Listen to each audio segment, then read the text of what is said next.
Hello students and welcome to a channel catalyst enhance your rate of learning. तो आज हमारा topic है polling scale. Polling scale से हम डिटरमाइन करेंगे कि दो एटम के बीच की इलेक्ट्रोनेगेटिविटी डिफरेंस और एटम की इलेक्ट्रोनेगेटिविटी क्या होती है, ये पॉलिंग स्केल से हम डिटरमाइन कर सकते हैं। तो इसके अनुसार पॉलिंग ने क्या किया, अगर हमारे पास एक मॉलिक्यूल है जिसमें ए और बी के बीच में एक बॉन्ड बना है, तो इन दोनों के बॉन्ड को तोड़ने के लिए जो एनर्जी लगती है उस एनर्जी को हम क्या बोलते हैं, बॉन्ड एनर्जी बोलते हैं। ठीक है, the energy required to break the bond between two atom is called bond energy. अब पॉलिंग ने क्या किया, इलेक्ट्रोनेगेटिविटी को बॉन्ड एनर्जी के बेसिस पे समझाया।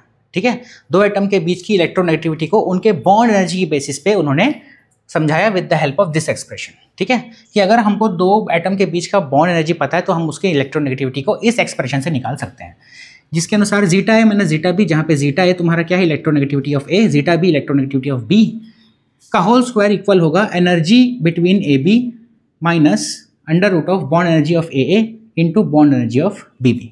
ठीक है, याद रखना जीटा ए जो है वो ज़्यादा इलेक्ट्रोनेगेटिव है, मतलब ए ज़्यादा इलेक्ट्रोनेगेटिव है बी से, है ना। ज़्यादा इलेक्ट्रोनेगेटिव स्पीसी को माइनस करेंगे कम इलेक्ट्रोनेगेटिविटी स्पीसी से।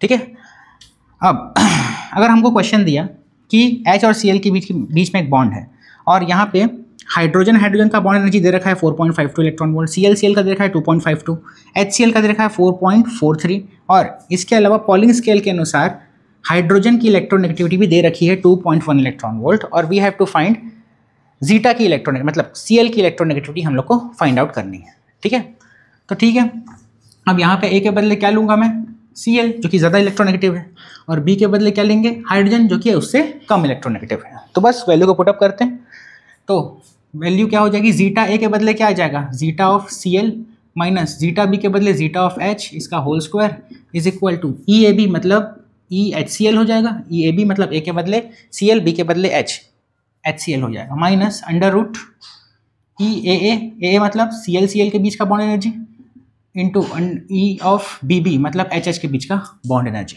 ठीक है, ए के बदले हमने क्या लिखा Cl, बी के बदले क्या लिखा H, बाकी फॉर्मूला पूरा का पूरा सेम है, बस वैल्यू को पुटअप करना है और आंसर लाना है। जीटा Cl हमको फाइंड आउट करना है, या तुमको नहीं पता है तो जीटा Cl को एज इट इज लिखो। जीटा H हमको दे रखा है कितना 2.1 whole square is equal to HCl का बॉन्ड एनर्जी कितना रखा है 4.43 minus under root of Cl का बॉन्ड एनर्जी कितना देखा है 2.52 इंटू HH का बॉन्ड एनर्जी 4.52।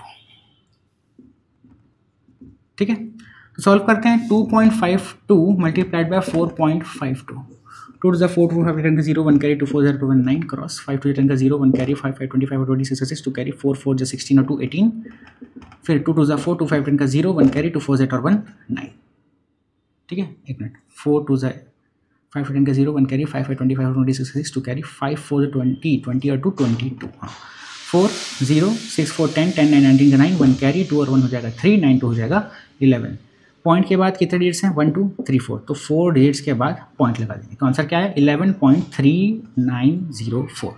ठीक है, दैट मीन्स हो जाएगा जीटा एल माइनस 2.1 का whole square will be equal to 4.43, और इसका प्रोडक्ट क्या आया माइनस अंडर रूट में 11.3904 आया। ठीक है, अब 11.3904 का स्क्वायर रूट जो है वो इक्वल होता है तुम्हारा 3.37 के। ठीक है, डेसिमल्स का स्क्वायर रूट निकालना तुमको आना चाहिए with the help of long division method. ठीक है, जीटा Cl माइनस 2.1 का whole square will be equal to 4.43 minus इसकी वैल्यू 3.37। ठीक है, तो 4.43 को 3.37 से माइनस करेंगे तो 13 में से 7 जाएगा तो कितना 6 बचेगा, ये कितना हो गया 3 में से 3 0, 4 में से 3 बच गया 1.06।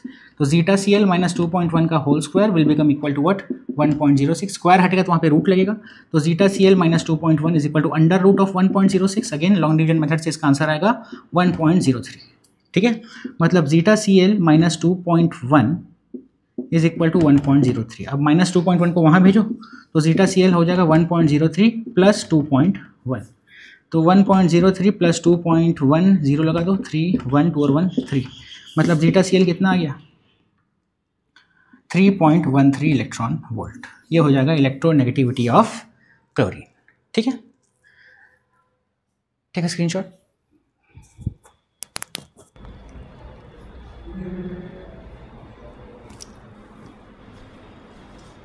अब पॉलिंग स्केल के जैसे ही हमारे पास एक और स्केल होता है जिसे मुलिकन स्केल कहा जाता है, उससे भी हम इलेक्ट्रोनेगेटिविटी डिटरमाइन करने के लिए यूज़ करते हैं। अब पॉलिंग स्केल किसके ऊपर बेस्ड था? इलेक्ट्रोनेगेटिविटी किस पे डिपेंड करती है? बॉन्ड एनर्जी के ऊपर डिपेंड करती है, ऐसा पॉलिंग स्केल ने कहा था। ठीक है, मुलिकन स्केल बोलता है कि इलेक्ट्रोनेगेटिविटी जो है वो किसी भी एटम का आयनाइजेशन एनर्जी और इलेक्ट्रॉन अफिनिटी के ऊपर डिपेंड करती है। जितना ज़्यादा आयनाइजेशन एनर्जी होगा, मतलब इलेक्ट्रॉन को एटम के बाहर निकालने के लिए जितना एनर्जी चाहिए रहती है उसको आयनाइजेशन एनर्जी बोलते हैं। जितना ज़्यादा आयनाइजेशन एनर्जी होगा इलेक्ट्रोनेगेटिविटी उतनी ज़्यादा होगी। इलेक्ट्रॉन जब किसी आउटर मोस्ट शेल में जुड़ता है तो उससे एनर्जी जो रिलीज होती है उसको क्या बोलते हैं? इलेक्ट्रॉन अफिनिटी बोलते हैं। जितना ज़्यादा इलेक्ट्रॉन अफिनिटी होगा उतना ज़्यादा इलेक्ट्रोनेगेटिविटी होगी। मतलब आयनाइजेशन एनर्जी और इलेक्ट्रॉन अफिनिटी जितनी ज़्यादा होगी किसी भी एटम की, उस एटम की इलेक्ट्रोनेगेटिविटी भी उतनी ज़्यादा होगी। ठीक है, अब मुलिकन स्केल क्या बोलता है कि किसी भी एटम की इलेक्ट्रोनेगेटिविटी जो है वो उसके आयनाइजेशन एनर्जी और उसके इलेक्ट्रॉन अफिनिटी का एवरेज होता है। मतलब उनके आयनाइजेशन एनर्जी और इलेक्ट्रॉन अफिनिटी को प्लस करके 2 से डिवाइड कर दो, उसका इलेक्ट्रोनेगेटिविटी आ जाएगा। जैसे कि फॉर एग्जांपल यहाँ पे दिया था हाइड्रोजन का इलेक्ट्रॉन अफिनिटी कितना है? 0.75 इलेक्ट्रॉन और उसका आयनाइजेशन एनर्जी है 13.6 इलेक्ट्रॉन वोल्ट। ठीक है, अब मुझे अगर इसका इलेक्ट्रोनेगेटिविटी निकालना है तो आयनाइजेशन एनर्जी कितना है? 13.6 प्लस इलेक्ट्रॉन अफिनिटी कितना है? 0.75, इसको 2 से डिवाइड मार देंगे। ठीक है, तो 13.6 कुछ नहीं है मतलब 0, और ये क्या है? 0.75। 5 7 वर्सेस 13 का 3, 1 कैरी 4 और ये 1 मतलब 14.35, जिसको हम 2 से जब डिवाइड करेंगे 2 7 हो जाएगा 14, उतारेंगे 3 को, पॉइंट लगाए, 2 1 2 बच गया 1, उतारेंगे 5 को, 2 7 14 बच गया 1, उतारेंगे 0 को, 2 5 10। दैट मीन्स हाइड्रोजन की electronegativity according to Mulliken scale क्या है? 7.175 इलेक्ट्रॉन वोल्ट। ठीक है, अब पॉलिंग स्केल में बताओ क्या था? पॉलिंग स्केल में हाइड्रोजन का इलेक्ट्रोनेगेटिविटी क्या था? ये ऑफ हाइड्रोजन था 2.1 इलेक्ट्रॉन वोल्ट, जबकि मुलिकन स्केल में इलेक्ट्रोनेगेटिविटी ऑफ हाइड्रोजन क्या आया? 7.175 इलेक्ट्रॉन वोल्ट। ठीक है, देखो दोनों के ही स्केल में हाइड्रोजन की रीडिंग जो है वो अलग अलग आई। इसका मतलब ये नहीं कि दोनों में से कोई एक ही सही है, दोनों ही सही हैं। जैसे कि टेम्परेचर को भी मेजर करने के लिए हम लोग डिग्री सेल्सियस में भी नापते हैं, उसको फ़ारेनहाइट में भी नापते हैं और केल्विन में भी नापते हैं। सबका आंसर अलग अलग आता है और सब सही होता है। सिमिलरली पॉलिंग स्केल में जो इलेक्ट्रोनेगेटिविटी को नापने का बेसिस था वो क्या था? Bond energy. ठीक है, बॉन्ड एनर्जी के पॉइंट ऑफ व्यू से देखूं तो इलेक्ट्रोनेगेटिविटी ये है 2.1, और इसी को अगर मैं आयनाइजेशन एनर्जी और इलेक्ट्रॉन अफिनिटी के बेसिस पे देखूं तो उसका आंसर इलेक्ट्रोनेगेटिविटी ऑफ हाइड्रोजन कितना आ जाएगा? 7.175। मतलब डिफरेंट स्केल्स डिफरेंट रीडिंग। अब जैसे कि फ़ारेनहाइट, डिग्री और केल्विन, इन तीनों में भी रिलेशन होता है। सिमिलरली मुलिकन स्केल और पॉलिंग स्केल में भी एक रिलेशन होता है। ठीक है, तो before moving on to that take a screenshot.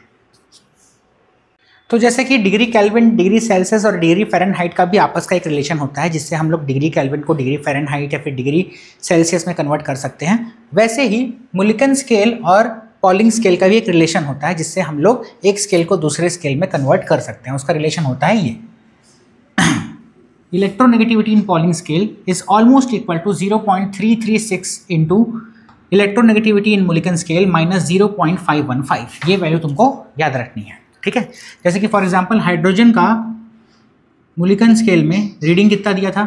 7.175 electron volt. ये भी हमने निकाला था, है ना। अब अगर मान लो तुमको जीटा पॉलिंग निकालने के लिए बोल दिया तो क्या करोगे?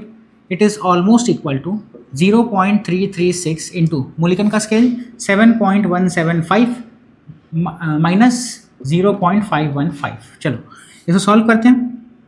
इसको मल्टीप्लाई करेंगे तो आंसर आएगा, मल्टीप्लाई करके देखते हैं, 0.336 मल्टीप्लाई बाई 7.175। 6 5 30 का 0, 3 कैरी, 6 7 42, 3 45 का 5, 4 कैरी, 6 1 6 4 10 का 0, 1 कैरी, 6 7 42 और 1 43 क्रॉस, 3 5 15 का 5, 1 कैरी, 3 7 21 और 1 22 का 2, 2 कैरी, 3 1 3 2 5, 3 7 21 क्रॉस क्रॉस, यहाँ पे भी 5 2 5 1 2, फिर 0 0 0 0 0 5 5 10 का 0, 1 कैरी, 5 2 7 1 8, 5 2 7 3 10 का 0, 1 कैरी, 5 4 9 1 10 1 1 कैरी, 2 1 3 और 1 4 और 2 का 2। ठीक है, 6 रेडियस के बाद पॉइंट 1 2 3 4 5 6 2.41, मतलब इसका आंसर क्या है, ऑलमोस्ट 2.41 लिख सकता हूँ मैं इसको। ठीक है, अब माइनस करेंगे इससे 0.515, ठीक है, इनका प्रोडक्ट जो है वो आया 2.41। अब 2.41 कुछ नहीं तो 0 लगाओ, 0.515 माइनस करते हैं, 10 5 15, ये कितना हो जाएगा, 0 0 में से 1 जा सकता, 10 में से 1 बच गया 9, ये कितना हो जाएगा 3 3 में से 5 नहीं जा सकता, 13 में से 5 जाएगा तो कितना बचेगा 8, है ना। तो यहाँ पे ये इसको एक कैरी दिया था तो ये 1 हो जाएगा, 1.895, मतलब जीटा पॉलिंग कितना आया 1.895 which is almost equal to 2.1। ठीक है, इसलिए यहाँ पे क्या लगा है, ऑलमोस्ट इक्वल लगा है। ठीक है, तो ये तुम्हारे जीटा पॉलिंग और जीटा मुलिकिन, मतलब पॉलिंग स्केल और मुलिकिन स्केल के बीच का रिलेशन हो गया। ठीक है, मिलते हैं नेक्स्ट वीडियो में, तब तक के लिए this is Anmol Singh Thakur signing off.